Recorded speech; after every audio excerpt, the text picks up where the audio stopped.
Whenever somebody gets symptoms of what we call sick or a cold, is basically the body detoxifying, trying to clean out and get back to a healthy state. If you look at indigenous cultures, they know when to ferment and when not, because fermenting will change things. The body's the greatest healer, not medicine, not a drug, the body. And once you're doing that, you're not walking around hungry all the time. And it's not hunger, it's appetite. And the Hippocratic Oath is supposed to, I would do no harm to my patients. They took the oath not to do any harm to their career, not to their patients. So it's a very warped system. Doctors that are very wise understand true health, and they understand getting to the cause of health. And in today's interview, my friend Dr. Tom Lodi, who I've known for over 20 years, is going to explain all of this in this interview. He's in Thailand, so the connection wasn't perfect. So I had to insert his picture in some of the areas, but please listen to the whole video because he gives excellent information. And if you're not subscribed to this channel already, please hit that subscribe button. When you do that, it helps me in the amount of guests I can get on here and the type of guests I can get on here. It's a win-win. So I promise to give you the best interviews, the most information for health and healing, but I'm asking you to please subscribe. Here's the interview with Dr. Tom Lodi. Dr. Lodi, welcome back. How you doing? Great. Thank you very much. Glad to be here. Dr. Lodi, you've been around in practice for many, many years, and you're not the typical doctor. The typical doctor wants to play it safe and meet the norms and scared to take chances and just following the common medical scientific reports out there. Tell us a little about your philosophy when it comes to just helping your patients. Yeah, well, that what you just said is correct. And when we graduate medical school, we take a Hippocratic Oath, and the Hippocratic Oath is supposed to, I would do no harm to my patients. And when I look at the other doctors that I've met throughout the last 40 years in practicing, they took the oath not to do any harm to their career, not to their patients, and that doesn't work. And so out of fear they do that. So and what's happened, the way the medical world has been structured, is that they've divided the body up into systems, the heart, kidneys, and then you've got specialists in each of those areas, and they belong to professional societies. And those professional, like the American College of Cardiology, American College of Obstetrics and Gynecology, and the American Society of Clinical Oncology. So whatever it is, so those professional associations design algorithms, which they call suggestions or recommendations for the people that of that profession to follow. But they're really instructions, because if they don't follow it, they're going to be in trouble. And because if they don't follow it, then they're not what they call the standard of care. And so therefore, if something were to happen, the patient were to die or have a bad outcome, then they would not be protected by the professional society. But if they do everything they said and the person dies, it's fine. That's because that was in the standard of care. So it's a very warped system. So I don't even look at that, because the entire medical profession was switched around 1910, 11. We all know that with the Flexner Report, and Rockefeller took over. And basically what they did was they took the unfounded germ theory, which was never proven, and it morphed into the disease theory. So they came up with these diseases, and we now we're in disease land. There's Disneyland and there's disease land. And disease land says there's diseases all over the place. There's one over there right under that rock. I just saw hypertension and diabetes is crawling on so it's like these things, and they're going to get us, and we've got to get rid of them. And that's how the whole paradigm changed. So now, and why do we want to have it? And so what happens is we name processes, and we give them a name to turn them into a noun. So there they are, verbs that are happening. For example, I eat pasta, bread, potato, rice, and cake. My blood sugar is high. My body reflexively becomes insulin resistant to protect me. It's a process to protect me. It's called homeostasis. We name it diabetes. We give it a name. Now I've got a name. I've got an enemy. And what do I do with an enemy? I need weapons. Where do I get my weapons? from the pharmaceutical industry, the petrochemical industry, the Rockefeller. And that's how this all happened. So now what they're doing, so the most important thing a doctor wants to do is diagnose. And what does he do when he diagnoses? He names it. He gives it a name. Now that we have a name, we have an enemy. This is the paradigm, and it's completely irrelevant, except that it's dangerous. So here's what the way I look at it, because to answer your question is, I'm more like the indigenous, whether it's traditional Chinese medicine, Ayurvedic medicine, North American medicine, and if you look at any country, Africa, Europe, Australia, New Zealand, every country has its indigenous medicine. And it was every time, regardless of how they went about it, it was to restore balance, because a balanced system is a healthy system. And when it gets imbalanced, it needs to adapt. And those adaptations are what Rockefeller calls diseases. So I don't deal in the disease world. So when I work with cancer, or what we call chronically fermenting cells, and I always let my people know, we're not here to get rid of anything. We're here to restore physiology. Because if we restore healthy physiology, not only are there no tumors, there's no arthritis, there's no depression, So in other words, that's our goal. What if we got rid of the tumors and you had stage 4 heart failure? Are you happy? No. So our goal is not to get rid of anything. Our goal is to restore it. And by the way, when you're on that journey, it's a positive journey. It's a happy journey. And who else is on that journey with you? Your children, your wife, your husband. Everybody's on that journey. So you're not isolated and alone. And anyway. So that's what I do. I help people restore, and it's right in line actually with the natural. If anybody's familiar with Herbert Shelton and the natural hygiene movement, but that's what basically they were. In fact, they're the only medical discipline that has no interventions. Even naturopaths. When you use the word naturopath, path is pathology. Pathology is a fallacy. Pathology says that the body's doing something wrong. It's not pathology, it's physiology. When does physiology become pathology? What the hell is pathology? Pathology is the dance of diseases, and we know diseases don't exist. So anyway, so a naturopath is still in that game, getting rid of diseases. An osteopath, because we think only allopath, like MDs, we're the only ones, but no, anybody who's playing that game, as it turns. So what I'm trying to say is, Herbert Shelton and those guys, Trawl and all the guys from the original back in the 1840s and 50s, they were the only ones that did not intervene. They would walk into a sick person's room and they open the window, make sure there's air. In other words, they enhance nature and physiology, and they help the person reestablish balance.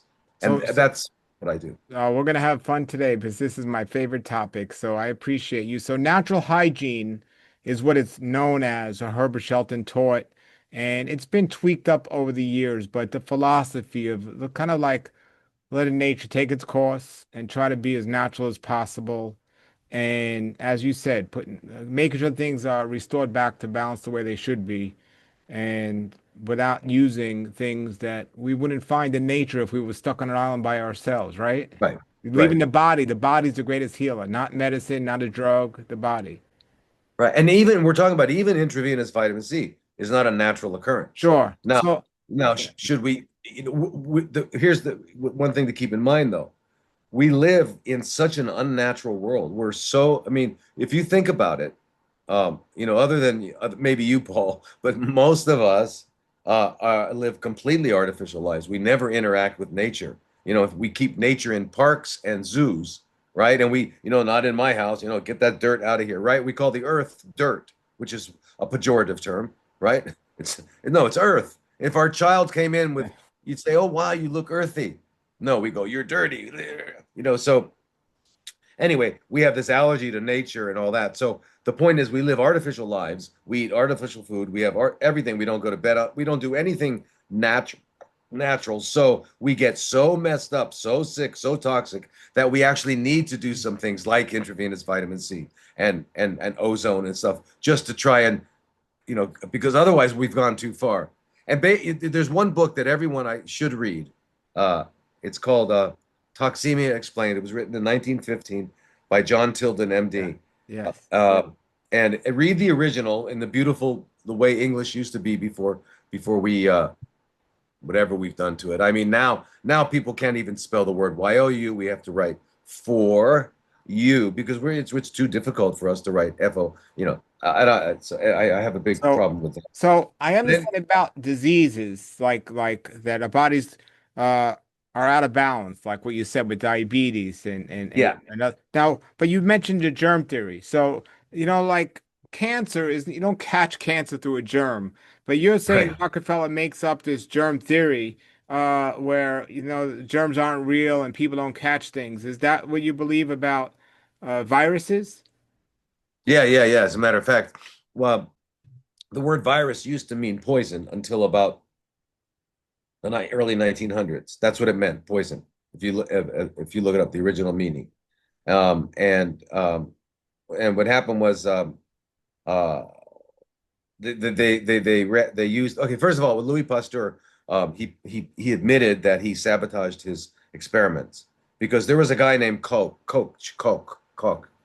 He was a contemporary of Pasteur and Béchamp and all that, another German, and he said that all right, if we're going to prove the germ theory, there are four things we need to do, and they're called Koch's postulates. And that is, you're sick, you've got, let's say, a runny nose. I've got to take some of your snot, put it in the lab. I've got to grow out the organism. Then I've got to take that organism and I've got to put it into a healthy person. They have to get the same illness. And then I take out from their nose and I put it in the lab and I grow out the same organism. Now I can say that that was the infectious agent. And if I don't do that, I can't prove that it was the infectious agents. Those are called Koch's postulates. Then KOC. why is it that so if It's somebody never in the been house proven. if somebody in the household has cancer or diabetes, of course, if other people in the house are eating the same thing, they might get it, but they don't catch cancer. But why is it Right. that when somebody has a cold or a flu, everyone in the house gets it, in your opinion?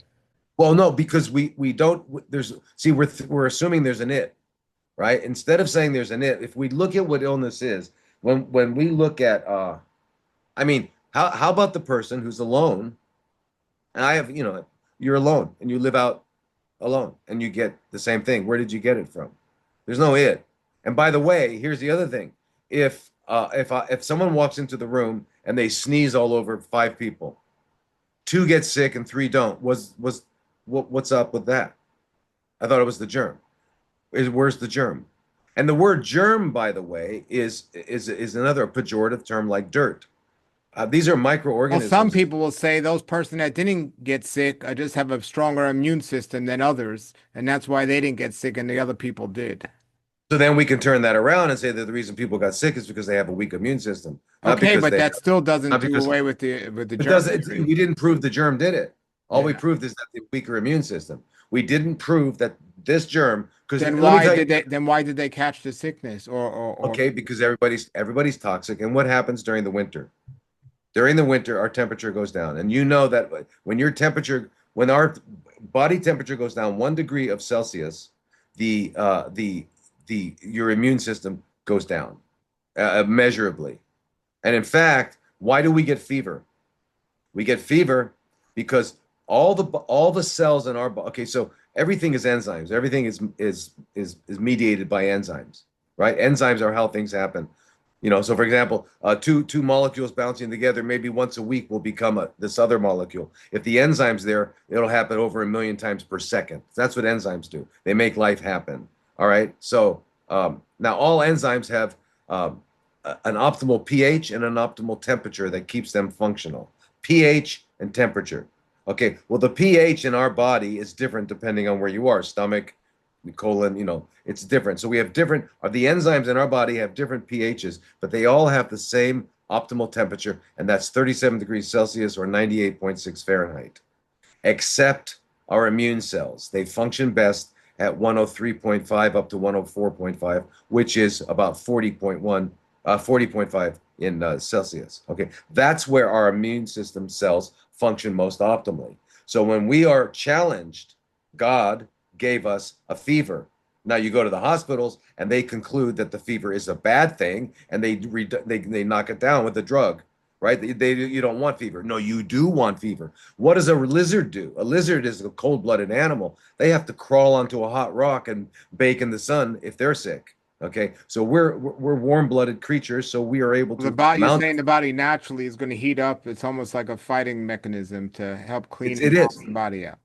It is, and it recruits all the cells. So when we look at William Coley, who was, he came up with Coley's toxin. He was around, 1910s, around then, and he would take people with cancer who had sarcomas, and that was his job, was to do amputations. He would show up to the hospital, and he'd find out that, oh, that person was released, they were healthy, and he goes, what? So he found a number of them, and when he went around, because New York City was still small that 1910, he went around and he found them. What happened? Turns out they had erysipelas. Erysipelas is this red febrile rash they get, and they had a fever for like 2 weeks, and when they were done, it was gone. And so he came up with, and he took two bacteria, Serratia marcescens and Strep pyogenes, and he heated them up so they couldn't replicate, and then he injected them into people's bloodstream. And they had shaking chills for 2 weeks, and that was it. It was gone, and it's the only treatment that we have with 40, 50-year follow-ups sustained remission. It was fever. It's called Coley's toxin. He died in 1936, and the Fraud and Death Association, also known as the FDA, made it illegal from that point on to use anything to stimulate fever. But I'm just telling you, that's the power of fever, of heat. So when we look at temperature, we have to understand that in the winter, as soon as things go down, our immune system goes down, and we get problems. It's from accumulated toxicity is what I want, and that's what Tilden was saying, and that's what Shelton is saying. So It's what you're suggesting is if the germ theory was real, some people wouldn't get sick and some wouldn't. Everyone would, right? right. It's the germ, Right. right? And it's like, it's the germ. And here's the thing: they've never been able to do that. So during 1918, right? 1918, during the first pandemic, check this out. They took 1,000 people, and they took their snot and put it into 1,000 people who didn't have illness. None of them got sick. They took their sputum. None of them got. This is 1,000 people. Not one got sick. They could not transmit the disease.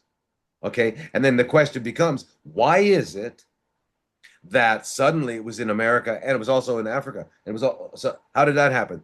We didn't have flights then. How did people fly around and infect each other? They didn't. The whole thing is a spoof. Well, The whole how do you explain people like I have children, if their friend comes over with a cold, then the kid leaves.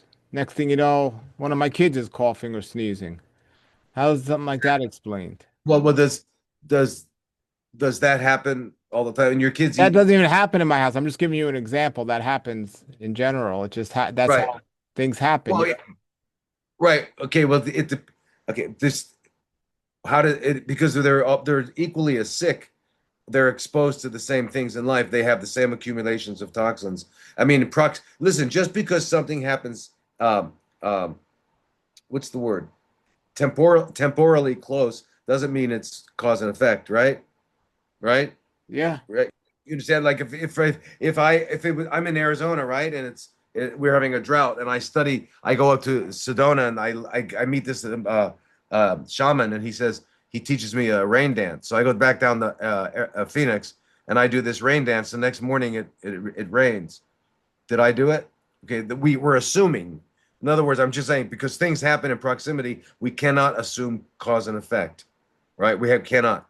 If we're going to be scientific, I have to prove that. Now, the other thing is, if I were to do a throat culture on you and me and everybody most of us would have strep, but we're not sick. So, because they live there normally. So what we need to understand about microorganisms is that they are how macroorganisms, us, have our existence. We have 44 species on our forearm, right? We've got 100 trillion in our gut. Without them, there's no us, right? And think about it: 70 kilometers in the air, we have microorganisms. 2 kilometers in the ocean, we have microorganisms. There's no place where there are none. And they recycle nitrogen, carbon, oxygen. They are how our world exists. By the way, how do we get protein? We get protein from amino acids. How do we get amino acids? Because these microorganisms take the nitrogen out of the air and they combine it with a carbon, a carboxylic acid, and they produce amino acids. That's where we Well, get it. yeah. So, So in other words, what I'm going to try to say is they're not germs. They are microorganisms, and they are always there to do the right thing. Listen, what's his name? I just want to tell you this one last thing. There was a guy named Rudolf Virchow who's considered the father of pathology. Now, pathology is considered the foundational science of medicine, of Rockefeller medicine. Okay, the pathologist, send it to the pathologist, and we do autopsies by the pathologist. Anyway, Virchow invented autopsies. He wrote the pathological basis of disease or something like that. He wrote the original book. He said if he had his life to live over again, he would devote it to proving that the microorganisms are there to clean up the mess. They didn't make it. Just like the flies did not make the feces, they're there to clean it up. And we have to understand that that's what the microscopic world is all about. It's not against us, it's how we have our existence. We need to change that. We need to change that. sure. And by the way, if in other words, in a certain environment, we have found that this organism becomes, they actually, there's called pleomorphism. They change shapes, right? And that was another argument, just to tell you, there was an argument called monomorphism versus pleomorphism. Monomorphism says everything is the same shape from the beginning. Well, tell me about a caterpillar. I mean, that's not true. Things are not the same. They metamorphosize, right? And so that's what these germs do. In this condition, there'll be a bacteria. In this condition, it'll be what we call a Sure. fungus. All right. Sure. So I just So I so there's no understand. germs, no I germs. understand in theory. I understand Tilden's book. I read it. I love it, and I understand. So basically, what he says and what you're confirming is, whenever somebody gets symptoms of what we call sick or a cold, is basically the body detoxifying, trying to clean out and get back to a healthy state. But it's the body healing itself, and it's not something we should stop like medicines and doctors try to do. We should let the body run its process. Might even be best time to fast and stop putting in more things so the body can cleanse and heal. And then this is the idea. Exactly. Yes. Exactly. It's a great book, good understand. What about headaches? Same thing, right? Headaches is just another sign of detoxification needed. Headaches? Yeah. Yeah.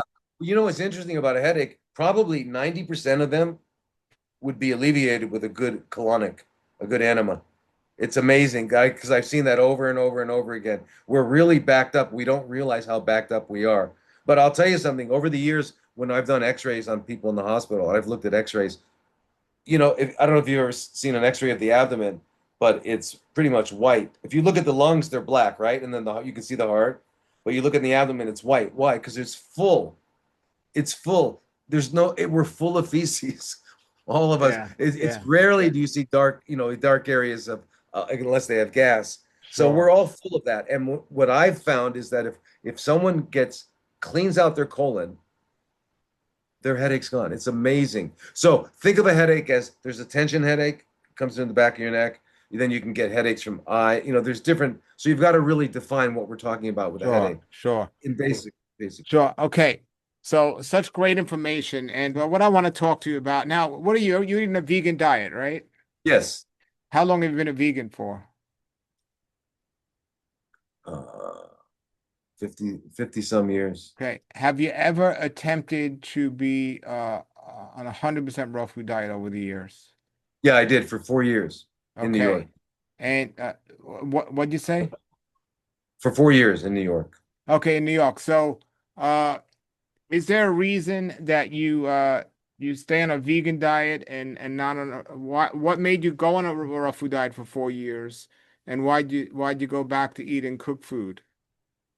Right. Well, I went on it's very interesting. Back in the 70s and 80s, I had Red Shelton. I lived with my uncle, and there was a group of us. We lived in Hawaii, and we did the word raw food didn't exist, the term. We just ate that way. It was called it was Lodi's fruit stand, I think. We had a fruit stand in the middle of Pahoa, and we had everybody, they would bring their watermelons from Kapoho, and we got our lettuce from Volcano, and we became like the center on the Big Island of fresh fruit and vegetables. Everybody came. That's all we ate, and we didn't think that we were eating raw food. That's just the way we ate. I think maybe once every 2 or 3 weeks, we'd bake a sweet potato or something. But other than that, we just ate salads, and that's just all we ate, and fruit. And it was so plentiful, and that's all we ate. And we read Shelton. So in those days, we didn't think of the word raw. But when I wound up in New York City in the year 2000, raw food, raw food. I heard all this raw. That's when I met you and David Wolf, and there was this raw food movement and all that. And I'd never heard the term before, but it made sense. And I remember how fantastic I felt back in Hawaii. So I said, I'm going to go. By the way, how old are you? Because I know you're talking about all these old times in the 70s and so on. How old are you? 74. 74. Okay. All right. So continue. So you're in New York. You see us all eating raw foods and talking about raw food. You remember how good you're feeling back in Hawaii, and then what happened? So I said, yeah, I'm going to go. I'm going to do that again. And I did. And I did it for 4 years. And I felt incredible. Why did I go back to cook food? Because I want to remind everybody, if you don't know what addiction is, a cigarette smoker can't have one puff. An alcoholic can't have one drink. And we have to and they have an expression in those things. One is too many and 1,000 never enough. And it's an addiction. It's an addiction. So the only thing, I can't say there's no other reason, because why would I voluntarily choose not to feel so good? and the food was delicious. I loved it. So why would I do that? So anyway, the point is addiction. So I have to answer your question, addiction, and I never got back to it. And it's my goal. I'm working. Now, besides addiction, which comes, you got to control over addiction, or just, when addiction, you just got to stay within just overdoing something. But do you think, I know you said you felt great on a raw food diet, but anytime we limit things in our overall diet, there's great reward, but with great reward comes great risk. And if something it puts us more, we have to be more focused. So do you think or agree that if somebody's going to refine their diet to less, like raw, Yeah. that it puts them more in a situation where they can create a problem because they're not eating such a variety, they're eating less, even though it can be the ideal if they're doing everything great. But do you believe it opens up that window of you got to be really careful here because you've limited everything so much? Because we always hear eat good variety and you're getting a little of everything. But when you're on a raw food diet, you're limiting so much. And I'm not saying limited in a bad way. I'm saying it cuts down on the variety. So You've restricted, yeah, but yeah, no, it's the opposite. It's the opposite because think about it. Before humans started to cook, right? Because if you go back to Genesis, I didn't hear any words about microwaves or anything like that.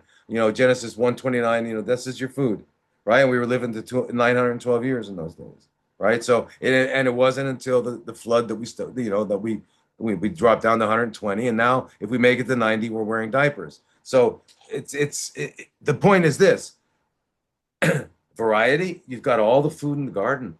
You've got it all. That's just to talk about variety. What you don't have are corpses. Okay, I can do without corpses. And by the way, humans don't really like to eat corpses. We have to cut them up, fry them, and it's not the corpse that we like; it's the sauce, right? And so I'm restricted from eating corpses. Okay, I can get over that one. Now, what about live animals? Because I hear that people say I'm a carnivore. You're a carnivore. You see that chicken over there? Rip its head off and eat it, and then I'll pat you on the back and say you're a carnivore. You're right, and you've got large testicles. What a man. But here's the thing: they're not carnivores, and if you're going to be a carnivore, you got to eat nose to tail. You got to eat and you got to eat it raw. You got to eat those brains and those kidneys raw. Anyway, so you're not a carnivore. The lion's a carnivore. Okay, so you're a corpse eater. But you're really restricting it. You're limiting it to only the muscle. So you're not even, and then you're frying it. Have you ever seen lions barbecuing? The whole thing is absurd. So you're not limiting anything. Well, because when you got a raw food diet, you've got what? You've got everything that grows. Is it, you want more than everything? All right, now, what you're not doing is destroying it. You're not destroying it. Is that a limit? That's not a limit. How have you limited? If I take a cucumber and I boil it, is it now better? Am I now? Do I know? No. So There's no way to So, consider that. so I don't say limit in a negative way, but what I'm saying when I say limit is your sources. For example, we would talk a little about it earlier. Uh, we'll look at tonight, we'll talk about it, protein, fat, and carbohydrates, Yeah. and we'll look at all these. So, for example, uh, protein. I'm on a raw food diet for a long time, 100% raw vegan diet. So, where I'm getting protein from is I'd have to eat a lot more because I got the water in the food to reach certain numbers. And I know that's crazy that people say we got to eat too much, all this high amounts of protein, which is crazy. But even to get a little protein, you got to eat more on a raw food diet. And from a health standpoint, isn't it better to eat less or to eat more raw food or to eat it less? So, for example, uh, beans, for example. I love Uh-huh. sprouts. I love sprouting beans. I do sprouts a lot. But if you take 1 cup of dry lentils, it has Mhm. the nutrition which it says it has in there, and then you cook that lentils. And let's say, for an example, and I'm just using protein as an example. So one Yeah, cup yeah. of cooked beans might have 18 grams of protein. Now, if I instead of cooking the beans, if I soak the beans overnight and sprouted the beans, that 1 cup of beans now sprouts to maybe 2 cups, maybe even more. So now it's a bigger volume wise of beans. But not only that is the nutrition is dispersed as well. So if I took 1 cup of those sprouted beans, now I'm getting maybe 10 grams of protein instead of 18. So I would have to eat 2 to 3 cups of the sprouted beans to get the same amount of nutrition in the cooked food. So the question is, when I say limit, I mean we're limiting or we're adding, we have to eat more to get the same nutrients to meet those Hmm. numbers. So is it better to eat less of the cooked and eat smaller amounts or to eat more to reach whatever nutrition you need and eat the raw, in your opinion? Yeah. So let me can I here oh yeah. Can I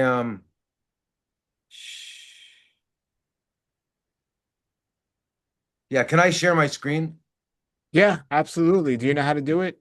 Yeah, I do. All right, let me just make sure it's on. Oh, okay. So send request.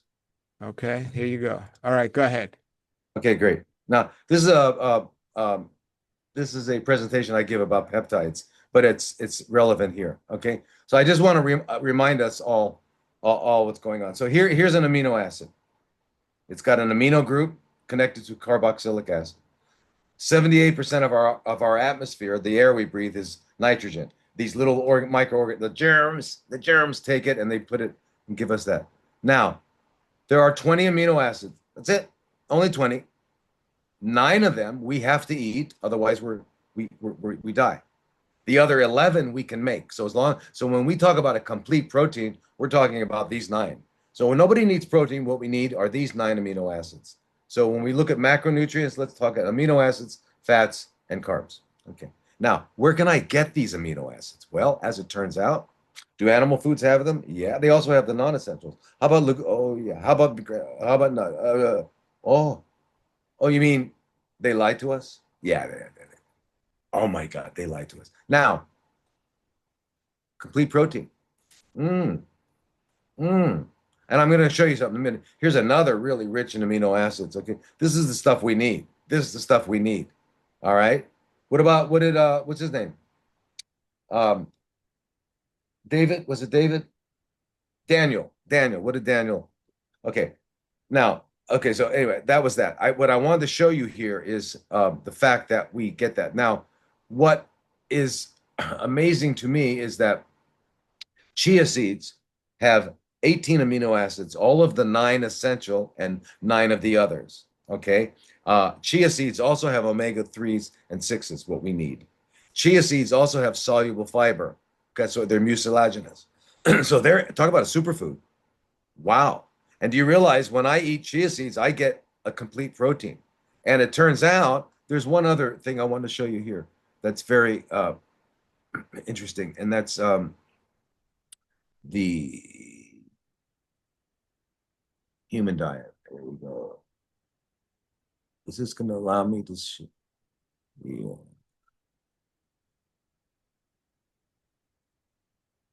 Just as a reminder here, yeah. Let me go back to sharing. I just as a reminder, what we all need. Um, how much protein do we need? Protein. Got to have protein. Okay, so when we're drinking from our mother's breast and we're growing faster than we do, we're growing faster than adolescents. You know, adolescents don't go from 4 feet to 8 feet. Babies double. Okay, so here's the amount of protein per in terms of percentage of calories in milk, and it correlates with our doubling time. Right, so we have 5% protein, we double in 180. Mares 11%. All right. Now, rats. So here's what I recommend to people. They double in 4 days. They have 49% protein. So people who really were into protein, I recommend you just grab a rat and milk it. And it's kind of hard, but we'll figure out a way to milk it so we can get some good protein there. It's absurd. Or just eat the rat. Right. So here we go. Let's look at it. Turns out, again, percentage of calorie from protein. Okay. As it turns out, dead cows are 26. Broccoli, watercress, spinach. Look at all these. Now, they don't all have all of the 9, but mix them up and you've got all the 9 that you need, the essential amino acids. Yeah, but it's not just the protein, but even we use the protein as an example. But even the spinach, the cooking it versus eating it raw, that number of 49% changes. So this is what I'm asking You you mean about. you mean what's available? But listen, what you're saying then is that the And I'm not advocating to cook food. I'm just trying to get you to but the, explain. but wait, Explain. how is it that the largest animals with the most protein and the most strength are vegan? Elephants, giraffes. How is it? And it takes 6 or 7 lions to bring down an elephant. So in terms of strength, endurance, and longevity, the vegans win. I mean, in nature where they don't Sure, cook sure. I mean, you and I fully agree that you don't need animal products at all to get the nutrition you need. or cook, I'm talking about all cooked, you're saying, and I'm talking about between vegan and cooked food. right? I would take the biggest, baddest guy in the wrestling and put him up against a female adolescent gorilla. Okay. So these guys we're very close. You know, we have 98% same DNA, pretty close there, right? And what happens when we eat vegan? You know, you've seen that guy 1 meal a day vegan strongman. I don't remember. I don't know. Yeah, well, because this guy eats 1 meal a day, Oh, vegan, yes. I know who you're right? And talking he's like about. he's a Yeah, deadlift champion. yeah, I mean, he's like a yeah. monster, right? So we think of vegan weak. That's not the case at all. So it's our mistake. So when we cook food, so what we do, if you look at indigenous cultures, they know when to ferment and when not, because fermenting will change things. Like for example, there are lignans and certain things in food will prevent you from getting all the nutrients. And by fermenting them and doing, like fermenting soy. Soy is not poisonous if you don't ferment it. It's just you're going to get gastrointestinal upset if you don't do it. So all indigenous cultures that use soy, they use fermented, like natto and tempeh and miso. It's all. But in other words, we haven't learned how to live that way. But there are ways that the indigenous peoples do, and where they're much So, stronger than us. so what I'm hearing you say, and a mutual friend of ours agrees with this, is if I'm giving you the example to say, or there's a doctor out there, I'll even say his name, Dr. Joel Furman, who says we need to eat like cooked beans and cooked food to make sure we're getting the nutrition we need. But what I'm suggesting is saying is, yes, but we can get them from raw, but we have to eat more. But what I hear you saying is, and I don't necessarily disagree with you, and our mutual friend agrees with this, is no, when you're eating the raw, you don't need that much. You only need it in a small amount because it's so high quality. You need a much smaller amount than the average person.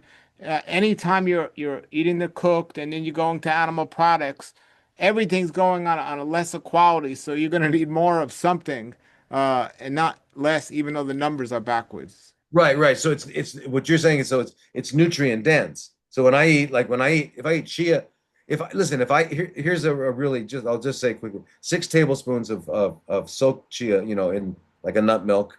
It's got to be soaked, overnight's good. And then I add into it two handfuls of broccoli sprouts. This is in a nut milk. Then you can put what you want, strawberries or whatever makes it taste good for you. Okay, so you do that with three tablespoons of freshly ground flax. So flax, two broccoli, and you ate the chia seeds, and you have a cup of walnuts throughout the day. You did it. You did it. You took care of protein. You took care of fatty acids, nutrient dense. Now, when uh, when I cook something, I destroy the nutrients. You know all this. So you dilute it. So the truth is, I eat 3 Big Macs and I'm still hungry. Right? I'm not hungry after my chia. I'm not hungry after it.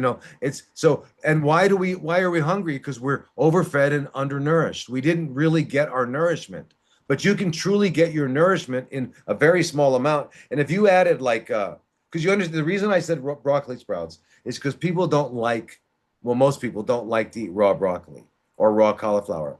But we know that the sprouts have all the nutrients. So if you took 2 handfuls of broccoli sprouts, it's like almost a kilo of broccoli in terms of nutrition. And you don't have you and since it was ground, the enzymes mixed, and you got all the stuff you need, the glucosinolates and all that. People don't like to chew broccoli, but Now, anyway, I'm just saying, it's a way for my people that have CFCs to get all their nutrition. And by the way, once you're doing that, you're not walking around hungry all the time, and it's not hunger, it's appetite. Volto Longo, he's a longevity doctor, and he talks Yeah. about uh, from a longevity standpoint, we need 0.36 grams of protein per body weight, and that's considered very low protein according to the business model of the world today that says, well, you need a lot more because they're not promoting longevity, they're promoting bulking up and looking like the world Yeah, yeah. today. But so from a longevity standpoint, he says that. And when you're eating a raw natural diet, you're just naturally going to fall in that range. But when you're Hmm. anytime you denature the food, whether starting off through cooking and then going out to eating corpses, you're doing it backwards where you're shortening your longevity because you're making those numbers higher automatically. It's like Yeah, opposite than what it should be. So it doesn't promote longevity at all. exactly.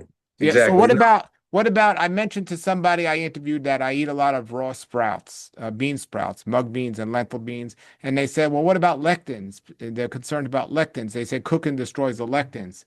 And so what's your experience of the lectins in the beans? Even though cooking will destroy them, but it's destroying other things as well. So do you think raw sprouts are better than raw bean sprouts are better than cooked beans? oh, absolutely, absolutely. And the idea that see lectins is like kind of like the word carbohydrate. Carbohydrates are bad. Well, they're one of the macronutrients. They're not bad. Carbohydrates are not just glucose.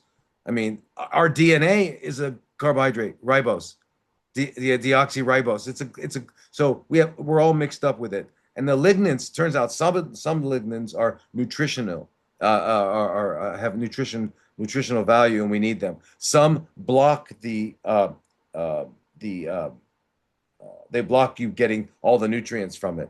So we know that soaking, sprouting, fermenting, all of these things that indigenous cultures did with their food released it. They didn't think they were releasing it. Yeah, but I don't those know. indigenous cultures also killed the monkey in a tree and ate it too. Well, some of them, Yeah, some yeah, of them. some of them, right. But yeah, but But that's our view of them.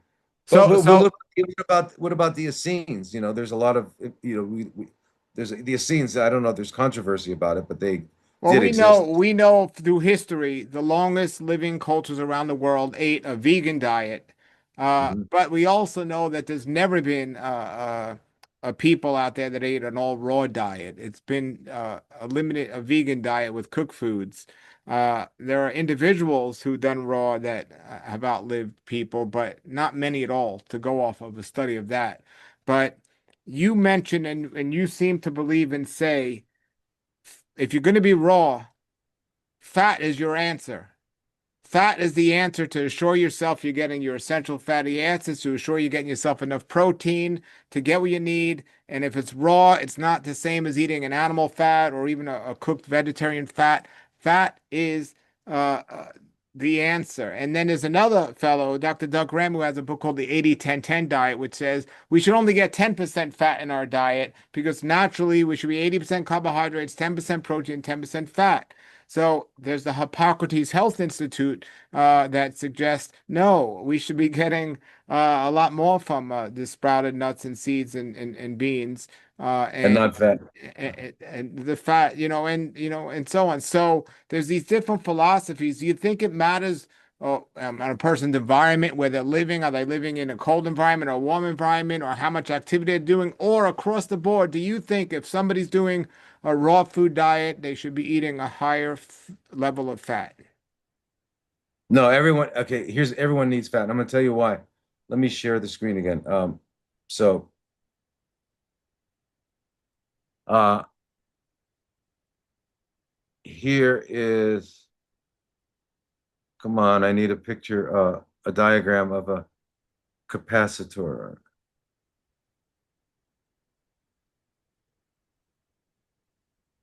Ah, there we go. Here's a diagram. This basically, I just want you to see what a capacitor is, which is how you hold in voltage charge in a battery, okay? Is you have two conducting agents with a insulator.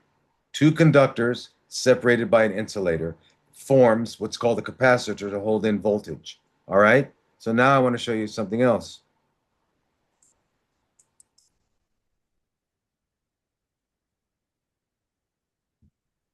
Now we look at the plasma membrane, the membranes that surround our cells.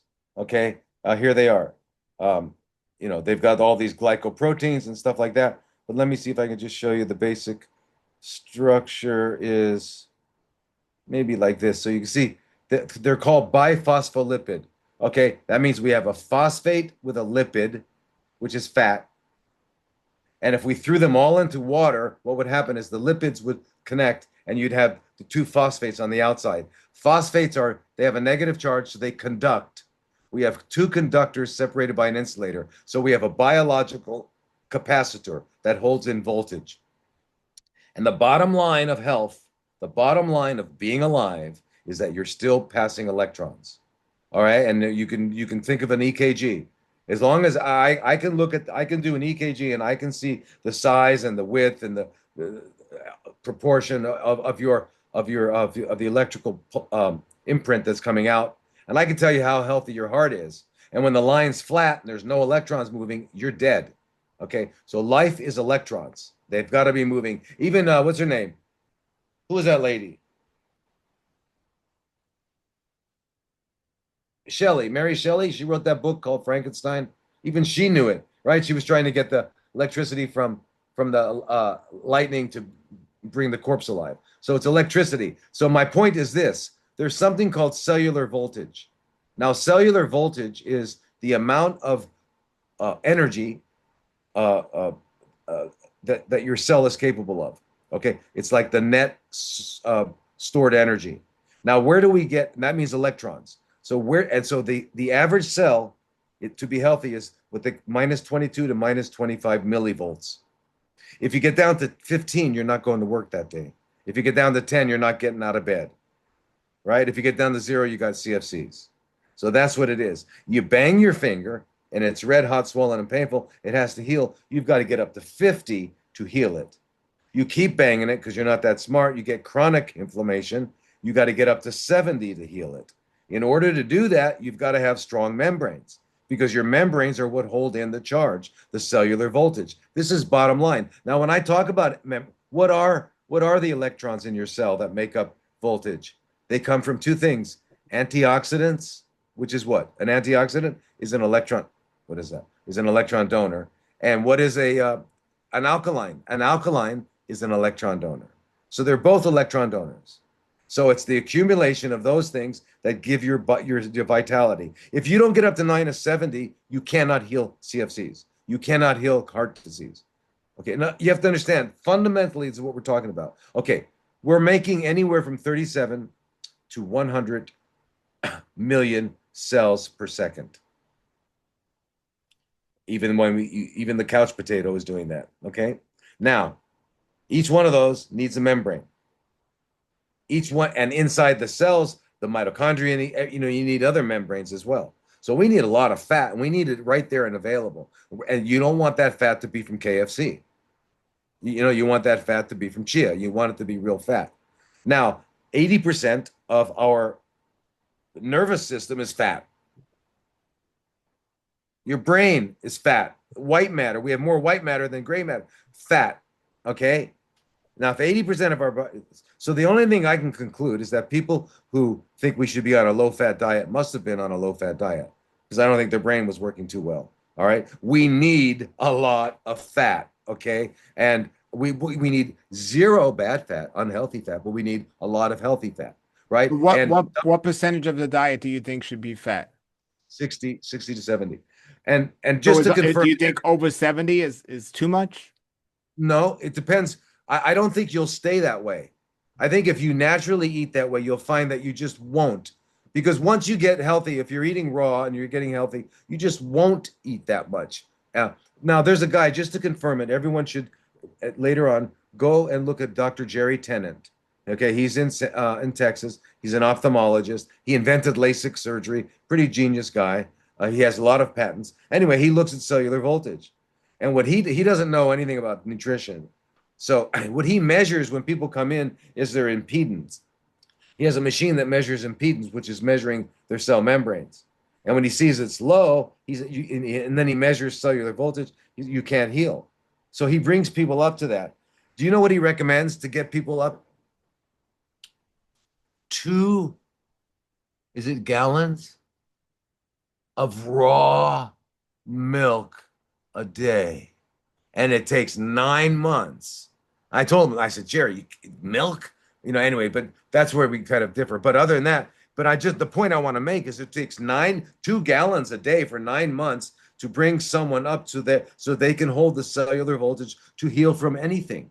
Would Because you anything. call, yeah, I'm sorry to Go ahead. interrupt you. No Finish your problem. thought because I want to ask you a question. Go ahead. No, so what I'm saying is that it comes down to having the voltage is what health is about. In other words, pain, low voltage is pain. You raise if I give you lidocaine because I'm going to sew you up, the lidocaine increases the voltage.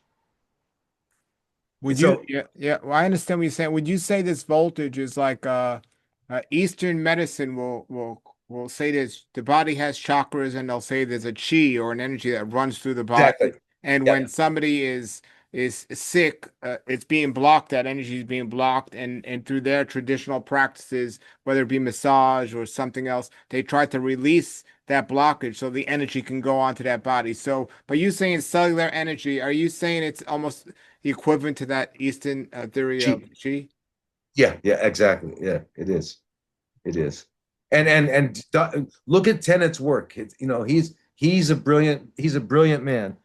He's no longer practicing ophthalmology. He's practicing this, but he's invented something called a biomodulator and stuff like that. And I've talked to him. I said, all you gotta do is change your diet. You don't need a And modulator. this is why everybody, so we are electric basically, and this is why the EMFs is so harmful to us today. And this is why the cell phones and everything is so bad because it messes with our electrical system. Yes. Yeah. So let Yes. me ask you this. So uh fat. So a raw vegan, where is the basis of they're going to get their fat? There's only one place to get two places to get the fat on a raw vegan diet, right? Avocados and Nuts and nuts, right? seeds. And nuts and And seeds. nuts and seeds, yeah, and avocado. So if imagine, so if you had your chia porridge, you had your flaxseed smoothie, and then you had nuts and nut butters throughout the day, avocados. It's easy. It's easy to It's do it. very In easy, fact, but going back to what you were saying earlier about natural hygiene, in nature, you can get avocados off a tree easily.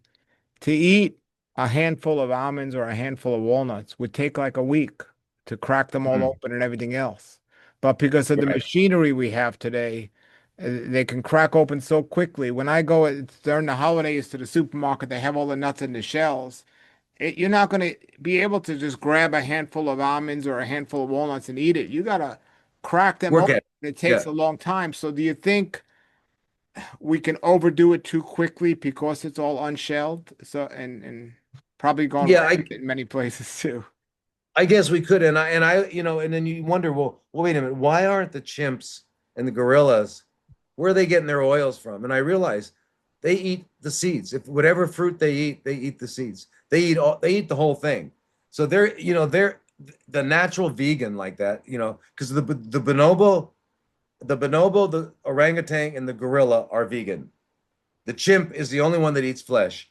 And it turns out Goodall found out that the reason they ate flesh had nothing to do with nutrition. It was an alpha male type thing. They needed it. It was part of their social structure. And it only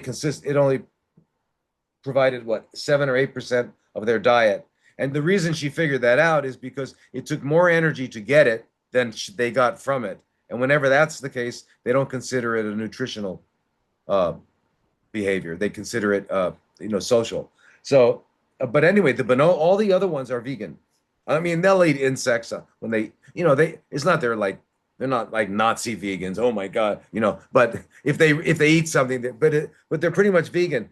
But they eat the nuts. They eat all that. They eat the seeds, right? They eat it. When you eat an apple, most of us we eat an apple. We don't eat this. We don't eat the core, right? Well, here's the thing though. Earlier you talked about addiction. You're addicted to cooked food. Yeah, Well, the people have just an addiction to nuts and seeds. So people need to understand you're not going to get fat from eating fat. You're going to get fat from overeating on fat. yeah, So if you're eating too many calories, whether it's coming from fruit or fat or wherever it's coming from, you're going to put on weight. But if you're yeah. eating fat and you're stopping when you should be stopping, you're not going to be doing it. So from a natural hygiene standpoint, do you think the casing or the shells around the nuts is to limit us from over consuming them, possibly? Yeah, yeah, there you go. Yeah, that's a good point. You've got to do that, right? And you'd have to imagine in a natural world, how would you have walnut trees and almonds? Wouldn't have that. You'd have to, but we're so far away from that. Now, what about environments, Dr. Lodi? So somebody's living in New York. I did a raw food diet in New York, and now I'm doing it in a tropical environment here in Florida. Do you think because I live in a tropical environment, it's better for me to eat more fruit? And if I was living in a cold environment like New York, it'd be better to eat more fat? Or do you think that's irrelevant? Well, no, I think the needs are the same. You still need to have that cellular voltage, so you've got to get enough fat. The thing about fruit is that when we look at fruit, and I love to use nature as our reference. When we look at the different, like the gorilla. The gorilla is what they call a hindgut fermenter. They sit on the ground and they eat leaves all day long and pass gas, and that's what they do. And they get 50% of their energy from fermentation in their gut. They also have opposing, like we do, whereas the orangutan and the chimp, they do not. They have really long fingers, short thumbs, and they're swinging up there and they're eating fruit all day. So they're getting energy immediately because the fruit is, you get the energy directly through the small intestine. The gorilla sitting on the ground are getting some of that, but most of it is from fermentation. So there's two different things. So to answer your question, the if you're in a tropical environment and you're more active and you have availability of fruit, then I think so. Because we know we do need to eat what's in our environment. That would be ideal, right? Which tells you what one thing. What is that, Paul? That humans do not belong in New York. We wouldn't we wouldn't normally be there. You wouldn't find a gorilla in New York. And if you wouldn't find a gorilla, you won't find a human. Yeah. So now from my And experience, Idaho. my experience is fat is great, fruit is great, but it's a problem. I don't know where you stand on food combining, but when you mix fat and sugar together, now that's a recipe for disaster. Uh, Yeah, yeah. is that your experience as well? Yeah. So fruit, just kind of like Shelton said, fruit, if you're gonna eat fruit, eat it alone. And then he said melons alone, and don't mix, like bananas with a orange, Well, right? So yeah. In the 80-10-10 book by Dr. Graham, he says that, and he tries to give many examples in the book that our natural diet would be 80% carbohydrates, 10% fat, and 10% protein. In just looking at fruit and just looking at what our needs are in general. I know there are other people that say high protein, high fat, but he's on a raw vegan diet for many, many years. And there are people that are following this that are doing it this way. Um, that seem to be doing thriving. So where's the shortcomings in these things? It's just a matter of time, or is it each person's individual? What's your opinion? Well, I mean, the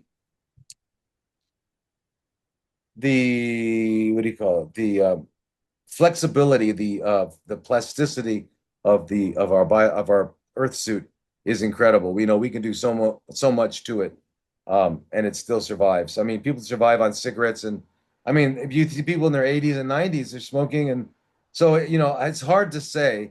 Um, but what I do know is that when we first discovered the Hunzas in the 1930s, right? They were, the women were delivering children at 65, the men were getting them pregnant at 110. And so they're, yeah, you got to go through menopause, andropause, you got to age, but not so quickly, right? They do it 30 years later, which I love that idea, and they're hanging around and they're healthy at 120, 130. And what happened when we look at the Hunzas? What did they do? They only ate the food that grew around there. Another thing that we take that we avoid, but you don't, Paul, in your life, and that is movement, exercise, our connection to, movement is how the whole thing gets started. So they're living on hills. So, they're 110-year-old guy can probably climb hills better than our average 30-year-old because they're living on it all the time. And they're eating the food that's growing there. And one thing they did that's very interesting is that there's a part of the year, I think it's 2 months or 3 months, where nothing grows, but they have these apricot trees and they had saved them. And so during those 2 to 3 months, they do nothing but drink apricot juice. So it's almost like they do a cleanse but it was out of the necessity of what grew. But these people lived long, vital lives. In terms now, by the way, if you're going to eat fat, imagine doing a keto diet that was on meat. That means you'd have to eat the fat of the bacon. You'd have to eat the fat around the steak and just a little bit of the steak, because if you got too much of the meat, you're getting too much protein, and that gets turned into carbs, right? When you get over 10%, gluconeogenesis. So you can't, and on a ketogenic diet, which everybody's talking about, you can't eat a lot of the meat. You got to eat the fat. So a lot of people say they're on a ketogenic diet, but they're not. They're on a meat diet, Well, really. so is what you're proposing a ketogenic diet with a raw food or vegetarian diet? It's just more. It turns out to be more ketones. I mean, more fat. Because if you're eating 60% fat, at least 60%, I think what's going to happen is and Tennant proves it. He proves it that your voltage goes up and you start to heal, and it's very important. Um, You're not necessarily going to get the ketones because you're still eating carbohydrates, right? right, but carbs. Remember, carbs get turned into fat too. After, Yeah, if but you can't, still, you're not going to reach the ketone if you're doing the no, carbohydrates. So it's not like a right, keto diet. unless you stop eating. But Yeah. even on a vegan raw ketogenic diet back when we were doing up here in at Lifeco, even with that, and I'm talking about eating just chia, just fats, um, they still needed the water fast 1 or 2 days a week to stay at the GKI to be below 1, the glucose to ketone index. So, but anyway, listen, what you're saying is right, with Doug Graham, and then also if Furman is saying that we have to cook to be healthy, then he's saying that God really blew it. Well, he doesn't. What I think he says is, uh, you can do it with raw sprouts, but it's a lot more unpractical that somebody would do the work to do that. So cooking just makes it so much easier. It's like if I can get all the nutrition I need in a cup of cooked beans, why would I sprout and eat 3 times the amount to get the same nutrition from sprouted beans?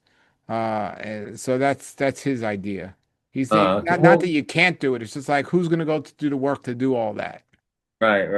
right. So Well, but you also get a lot of products from cooking that are not that you don't want, Yes, yes. right? Now, You get Maillard chemicals and sure.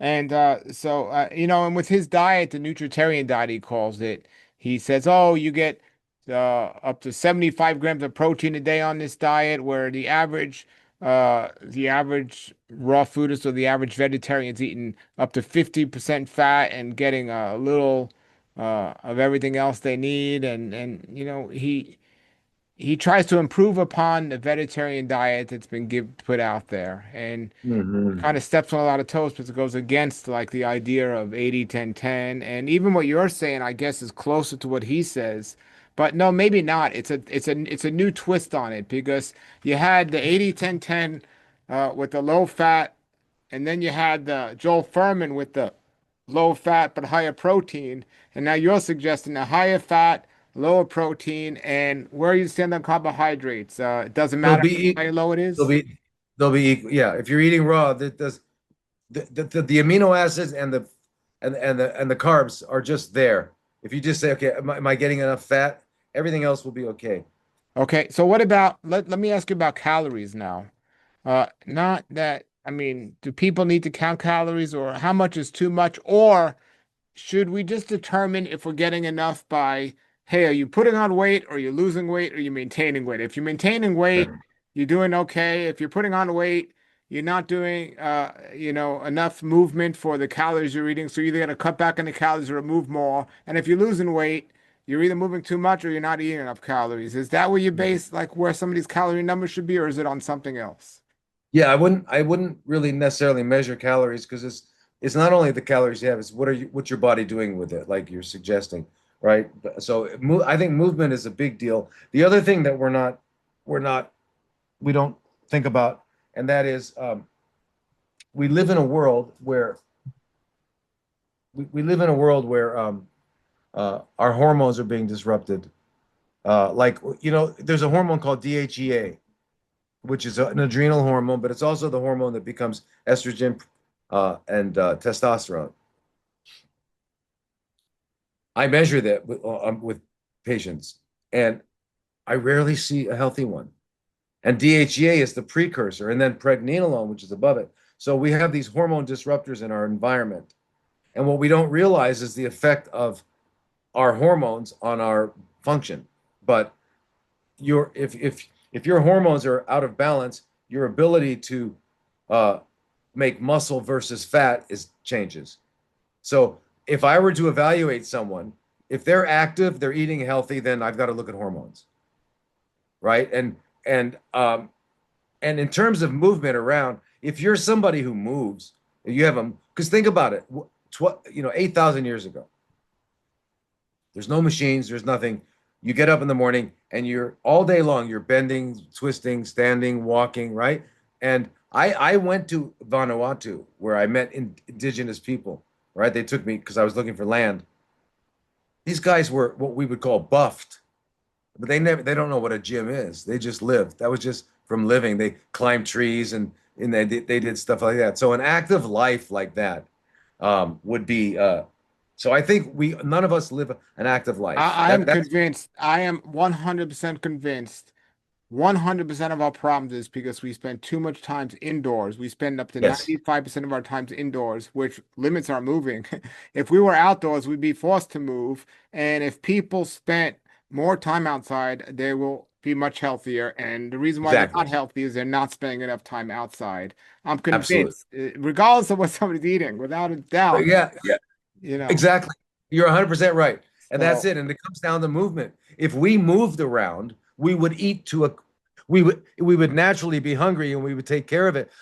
So I don't think you would lose weight from over so movement because you naturally be hungry. now, with the hormones that you're talking about, though, just like the scale of nutrition, of nutrients, where are they getting the number from in a nutritional standpoint? Because another mutual friend of ours says, well, the body adapts, and also they're getting those numbers of like a standard blood test. They're measuring unhealthy people. So if we take a Right, blood right. test, our ranges are going to be out of order. They're not going to meet up to that. So I might look low in something, but I might be perfectly fine, or vice That's all versa. you need.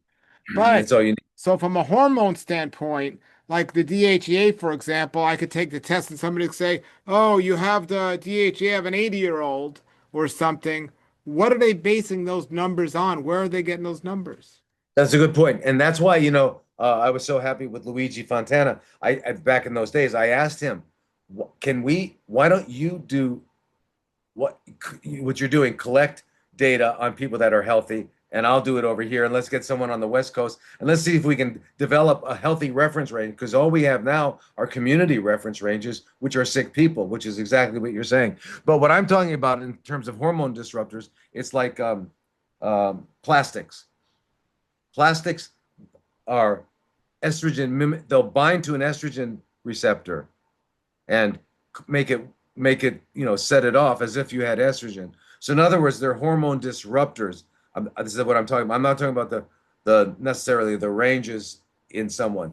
But if someone is, for example, if I do a test on someone and they've got all the evidence of estrogen dominance, like a woman, let's say she has fibrocystic breasts or ovarian cysts or very difficult periods or something like that, and then I look at her estrogens and they're not really that high, then I know she's full of estrogen disruptors. They're called xenoestrogens that you get from the environment, and we're exposed to microplastics and all Ba- that stuff. Basically, that comes down to the same thing you were talking earlier, the chi idea. Something's blocking your body from doing what it's supposed to. Exactly, exactly. It's always that, always, So always, these and hormone interrupters are basically blockages. Instead of blockages of that energy, it's blockages of a different type of energy within the right, hormonal, but it's still something blocking it. And these we know are contributed to the plastics and the environmental factors and these things. right, and the EMF, and like the hormones. When you mess with the hormones, yeah, they have some amount of energy, but they determine how your body uses energy. So it's even a much more far-reaching than that. By the way, the moment you stand barefoot on the earth, you just neutralized all the EMF you had that day. It takes like within a second, because think what's happening is that the sun is hitting the earth, and the earth is just it's a geomagnetic monster, Yep. and you just get filled with electrons. So the best way, and so it goes with you're saying outside, the sunlight, being around trees, touching a living person The- or a yeah. animal Yeah. or a The most destructive thing people do on a daily basis wear shoes. I mean, exactly it's if and we say, well, if we're in a concrete city, what's our choice? Well, get out of the concrete city because you got to walk on the grass, and if you're walking on the grass with shoes, you're like wasting your time. what are you doing there? Get on the Yeah. grass, barefoot, wherever you are. And the sunlight, it just goes so far against everything that we're doing today to be healthy, but this is the situations we're put in. I want to ask you this, Dr. Loda. You mentioned Dr. Luigi Fontana, and he did a study on raw foodist about bone density. But the thing is, I mean, I asked him, and I was part of the study, and I asked him, I said, why, these people that you say are raw foodists that you're doing the study on, like I was 100% raw, but these other people, he's like, oh, at least if they're 75% raw, I consider them raw. I'm like, Oh, well, really? I said, did you account for the other 25% of what they were doing? So if they were, and he said, no. So basically, if they were 75% raw, but the other 25% was McDonald's or eating healthy Yeah. vegetarian food, he didn't count that into the situation. So I kind of like, maybe Ah. how good that study was. But in the study, they did find that the raw fooders had a lower bone density. And and I think I know the answer, but what's your take on that? Yeah, but he also said they had more tensile strength. Exactly, more strength, and More strength. he said it was because of the low body weight that the bones weren't as strong because if you're overweight, you're putting that weight on your bones all day long. Right. This was his Right. idea of what he came up with. But so it was low bone density, but stronger bones. Stronger bones. Yeah. And it's Yeah. just like it's for example, like uh when they say fluoride, yeah, fluoride, you're right. Fluoride produces calcium fluoride, and it's strong, but your bones become brittle. So what we know is that people in fluoridated communities their bones break. They have more hip fractures and problems like that. So fluoride is not, it's the same kind of thing. It's the idea. So just because you have a more of a bone density, it doesn't mean it's healthier. So the raw vegans, so that's pretty weird. So he said 75% was considered raw. Yeah, well, for his study, yeah, and which he can only do the study because who's eating 100% raw except a handful of people in the world? Yeah, You know, I mean, you could probably name off the one hand how many people you know that are 100% raw for long term. I right, mean, there's right. not many people doing that. No, no. So, and Yeah, it's you're right. okay. And if anyone's watching right now, I have no issue with anyone if they're eating some cooked food. I don't think it's unhealthy or bad if somebody's eating mostly raw and a little cooked food. I think that's fine. And in some situations, it might be better than I'd rather see somebody in Minnesota eat a cooked soup than a raw food candy bar to maintain that 100% raw status. Yeah, yeah, yeah. But you can eat a raw salad in Minnesota instead of the candy bar and be all raw. But it's You know what I there's another aspect to eating too, because we get our appetites during the first 3 years. In other words, what is it that satisfies it? Our go-to food, our emotional food, because it's with our parents, and and then from 3 to 5, it gets kind of refined. But that's it. So you by that then it's your appetites are formed. So if you're changed your diet, you're eating a healthy diet and you're feeling you really want to eat something else and you're not eating it, that feeling of deprivation directly suppresses your immune system and it's not healthy.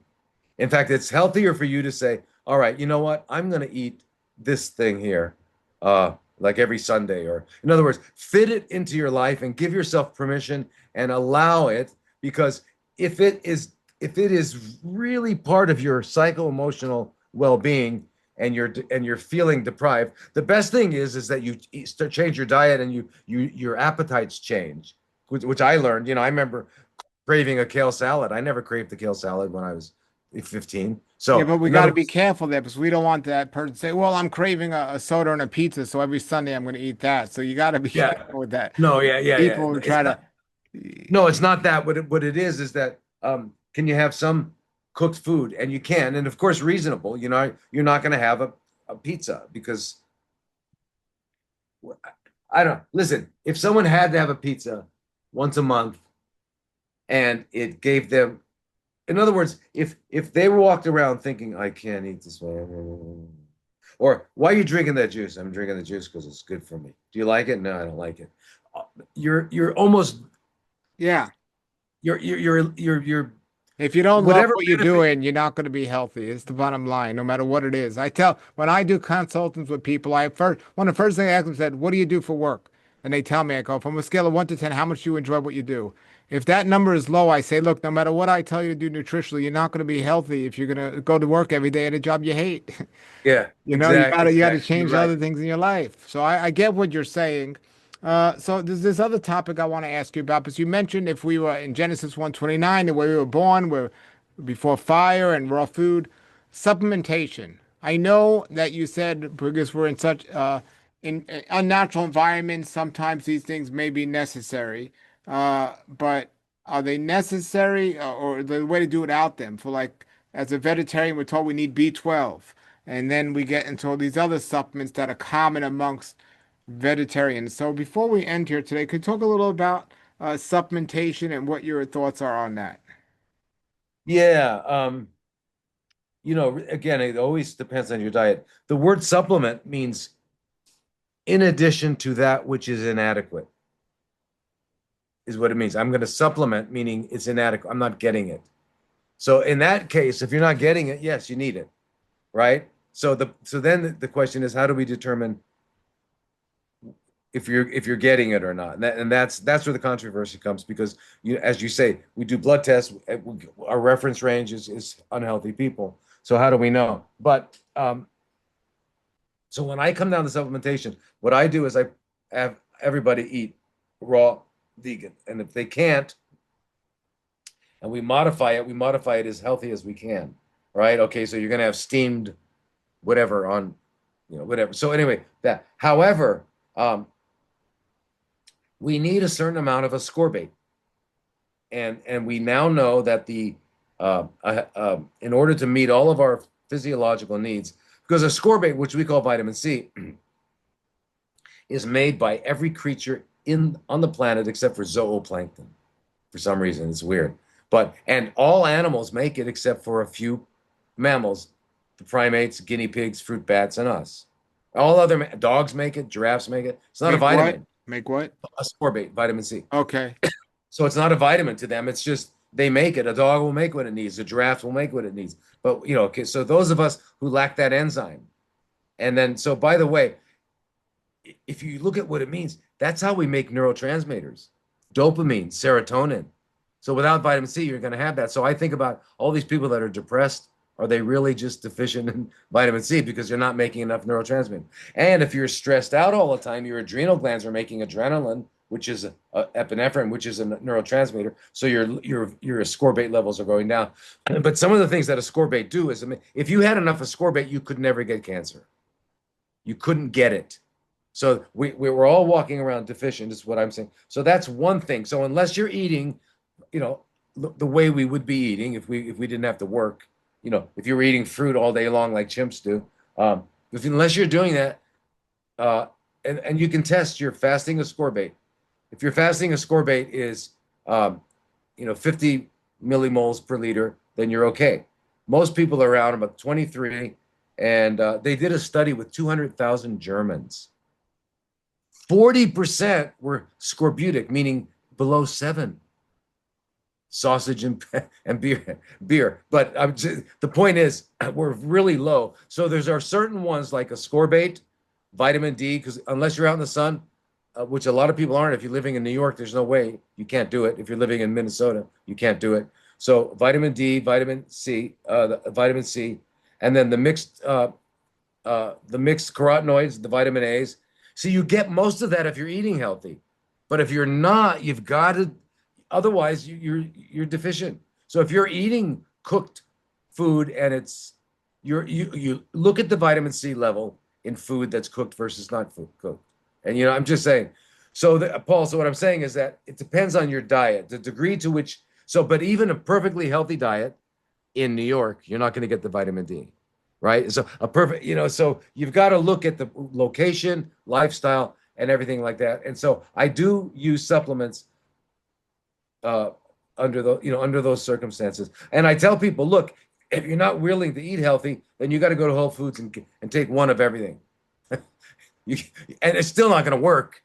Sure. What Joel Furman says, he goes, if you're eating too much fruit or eating a high fruit diet, it's going to limit you from getting everything else you need because that's where the majority of you coming up from. Because we need the greens and we need Yeah. the protein, the fats. But he said if you're eating too much fruit, you're going to be limited in that. That's his issue with too much fruit. He says if you're eating too much fruit, you're not going to be getting enough of Other that. stuff.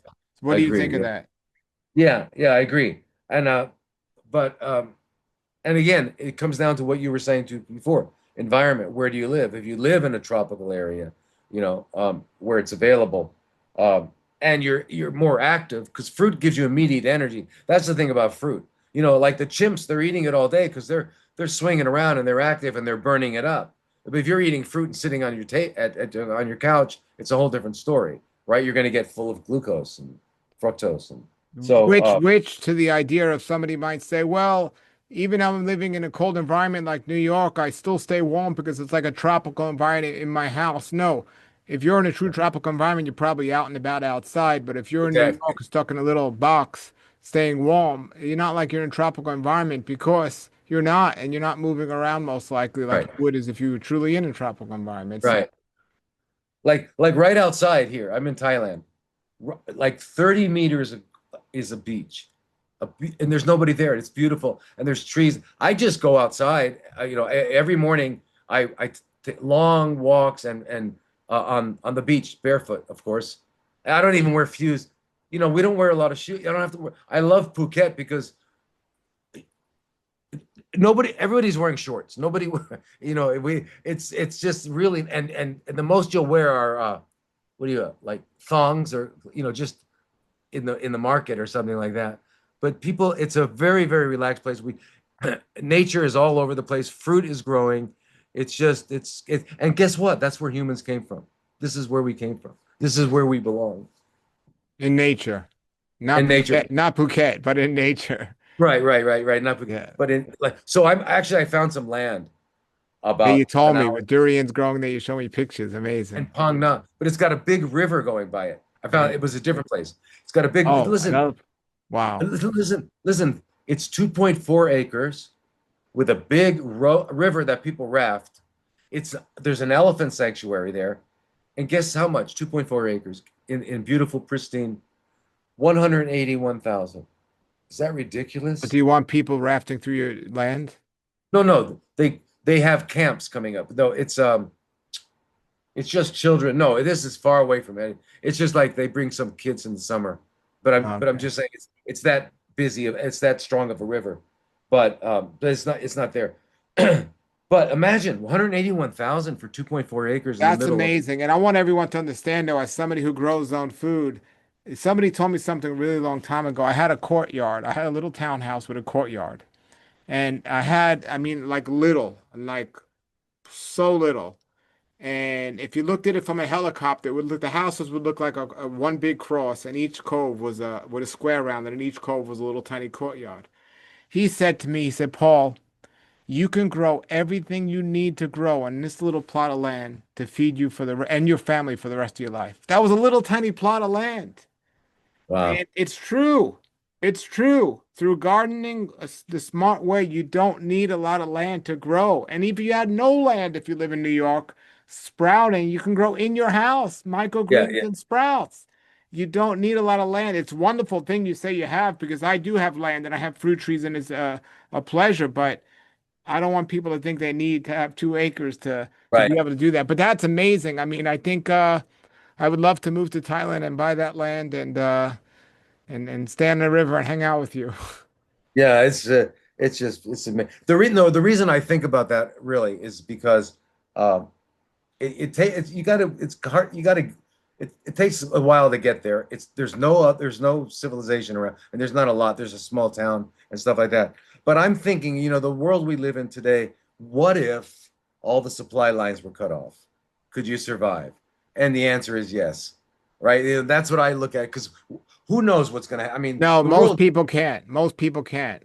I tell can't you this, when there's a hurricane here in Florida and everyone loses power, right? People have generators.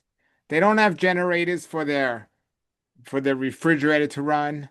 They don't have they have generators so they can watch TV and have the AC on. They can't uh, comprehend a life right, with an open window and no TV. I mean, right. physically we can survive, but I think most people in today's world, socially and just I don't know what you want to call it, they can't survive without electricity. And it's crazy to Yeah. think that. It's crazy. Right. And I'm just afraid. I mean, I don't even want to read what's going on today because I knew what was going on yesterday. Oh, Because it's bad today. It's bad today. I mean, it's like it Now gets let me ask worse. you this. Let me ask you this. A good question. So you live across the street from the beach. So you moved from Arizona. You had a great practice there. You still do. Yeah. You live in, and I'm going to put your links below everybody. I'm going to put all the links to Dr. Lodi's website below. He does consultations. He's still in practice. I want everyone to contact him if you have a health challenge, but especially if you have CFCs, you want to contact Dr. Lodi. Uh, but uh, but you move here to Thailand and you're living across the street from the beach. Now, what have you ever been tempted to say, I want to be as close to nature as possible? And even though I'm near the beach and I got the comfort of the modern lifestyle and I could walk across the street, have you ever been tempted to say, I'm going to get more in the jungle and get a house that has no cement on the floor and it's just dirt and walk around barefoot and just be away from cars and everything? Does that ever cross your mind or not necessarily? No, that's what I want to do with those 2.4 acres.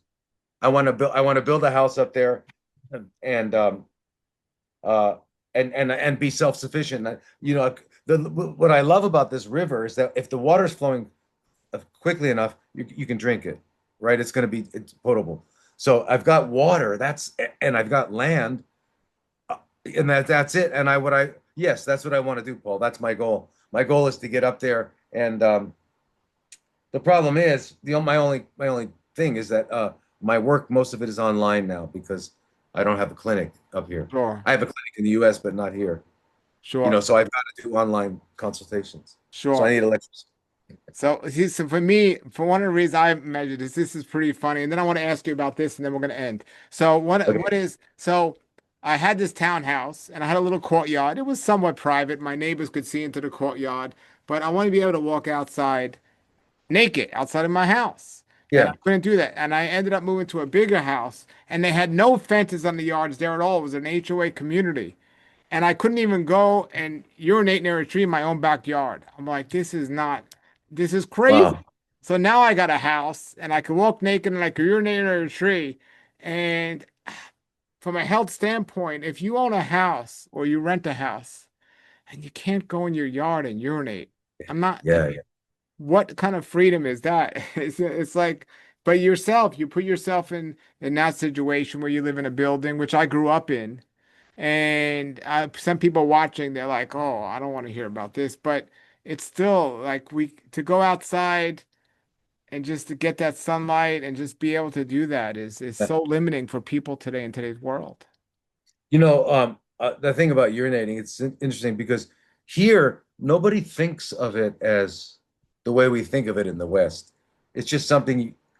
It's not weird or anything. And I remember I was visiting Arizona, and I was waiting for my daughter to get home. She lives in this big apartment, so I had to pee. So I found a place, and she said, "Oh my God, why did?"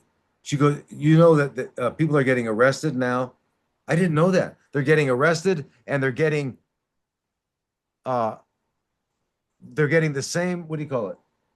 Stigma as child molesters. Because you're For getting exposing yourself, right? Yeah, I mean, I said, "What?" Wow. I mean, okay, I got to get on a plane and get out of here. What are you talking about? So anyway, but here it's very natural and people do it. You see someone standing there, men, of course, and women, you see them, it's not a big deal. So what? And just like in the U.S., I remember when the thing about transgenders, or there was a big deal about which bathroom they're going to use. Okay, so here they've had that for nobody thinks about it, and nobody cares we don't. They don't even think. So America's really hung up on weird stuff. I don't know why we get.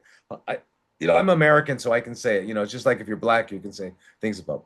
I can say stuff about America, but we're really weird. We're really weird here.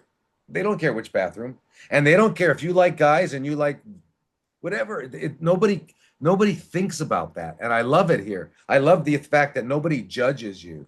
Like, okay, you like that. That's it. As long as you're not harming someone, you can pretty much Yeah, but be. every place has their own thing. I mean, if you're taking a dump between two cars, somebody's going to say something, I would assume, right? Of course, yeah, There you yeah, go. yeah. I mean, so everyone has to some level, and maybe Right, there's a right, right. place in the world where they wouldn't say anything, and they'd be like, "Wow, look how limited you are You there." probably wouldn't have two cars if in a place Well, where you you got could do two that. bicycles, yeah. Right. So let me ask you about this. When we talk about supplements, there's this Velasta astaxanthin. Yeah, And this, I had Sam on, the owner of this recently, and he yeah, was talking about what it is and why this particular one, because they connect the glucose to the astaxanthin. And for those of you that don't know, I'm going to put a link to that video below, but this is a red algae that helps reduce inflammation. And the reason why it's so absorbable is because the owner figured out a way to connect glucose to the astaxanthin so the cells will suck it in and it become more effective in terms of absorption. So I know you use this in your practice here, and what's your opinion, or what do you want to say about this? Because it's a supplement that is in a bottle, but it is somewhat natural because it's not a yeah. chemical. So what's your opinion about that? Right, exactly. Now, and a moment ago, I was talking about the vitamin A, which are the mixed carotenoids. All right, so that's basically a carotenoid, astaxanthin. So when we think of mixed carotenoids, we think, of course, everyone thinks of beta carotene, but there's alpha carotene, beta carotene, gamma carotene. There's leucopene, there's lycopene, there's lutein, zeaxanthin, astaxanthin. There's all these are part of the vitamin A, what we call vitamin A, and what they are is antioxidants. And what an antioxidant is, it's an electron donor. And we were talking before about cellular voltage, which is the amount of electrons you have available for life, right? And so remember, antioxidants and alkalinity donate electrons into your pool. So this here is this has got more, it's got like 6,000 times more ability to donate electrons than vitamin C. It doesn't replace vitamin C, it's just, that's what it does. So what he's done, and it's because he was in the working for the government, and he used to make bioweapons. So he got sick and he said, I'm going to make a bio opposite weapon to help me. And so he used the glycosidic bond, connected the glucose, because your cell has to pick up glucose. Now here's the amazing thing: is the cell will pick up the glucose, it brings the astaxanthin in, which is a vitamin A, electron donor, and your cell gets it. So now we have a good delivery mechanism of what it is for getting in the cell. Here's the thing I love: CFCs have all these extra insulin receptors. So they get all this extra glucose. They bring all that in, and it's too much, and it kills them. I love it. It's like it's masterful. He did a masterful thing because of their what do you call it? Because of their biochemical peculiarity, the CFCs, they need more glucose, so it kills them. I just love it. But for our healthy cells, but I think it's fantastic. You can even get it in a topical form, like if you have a wound or a rash, you can put it on topically, and because all you're doing is you're giving it electrons. I mean, that's. It was something I use and a lot of people have success with. Well, Dr. Lodi, I thank you so much for your time, and we're going to have you on again and talk about more stuff. But everybody, put your questions and comments below. Is there anything you want to say in closing, Dr. Lodi? No, I think we said it all. There's different areas that I'd like to really devote some of our future discussions with. Like I think a big one that's under discussed is osteoporosis, and it's affecting people even in younger age groups. So one time we could talk about it. The other one is CFCs. It's now ever since what happened a few years ago, there's been an 1,800% increase. And we're seeing stage 4 of ovarian in a 22-year-old girl, which never used to happen. So I'd like to talk about, one topic. So there's certain topics I'd like to talk about. So maybe if your guests or viewers could also talk, list what they might want to hear us talk about. Okay, well, I want to hear about the CFCs and also the osteoporosis. So maybe next time we'll schedule that and we'll do that. And okay, good. Wonderful, wonderful. I'm going to put your link below. What's the best way for people to get in touch with you? Well, drlodi.com, drlodi.com is my website. And at Oasis of Healing, if you've got CFCs, that's in Arizona, and oasisofhealing.com. That would be the place. Are you still working through there? Yeah, that's still my place. I'm the owner, and I consult. I mean, I'm part of everybody's care. So whoever's getting care there, every week I'm talking with the doctors and meeting with the people. So yeah, so I'm virtually there. All right, I'm going to put both those links below. And thank you so much for taking the time out. Thank you. All right. Thank you. It's fantastic, Paul. Thank you. All right, great. Nature's wealth, good for your health. This is the raw life health. Nature's wealth, good for your health. This is the raw life health show.